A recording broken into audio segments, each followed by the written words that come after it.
तर मित्रांनो ही आहे बुलेट 350 आणि हिची चेन तुम्ही बघू शकता. त्यावरती ल्यूब काहीच नाही आणि पूर्ण चिखलाचा थर आपण म्हणू शकतो. चिखलाचा थर येतो जमा झालेला आहे.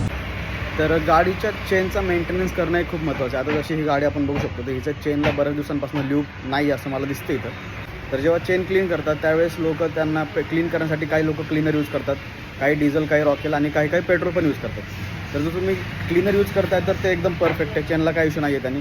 पण जर तुम्ही तुमची गाडीची चेन क्लीन करताना पेट्रोल यूज करत असाल किंवा जो गॅरेजवाला तुमचा तो जर पेट्रोल यूज करत असेल तर त्यामुळे ज्या गाडीच्या चेनच्या ओरिंग्ज असतात त्या डॅमेज होतात आणि त्यामुळे तुम्हाला चेन आणि चेन स्प्रॉकेट चेंज करण्याची वेळ येऊ शकते.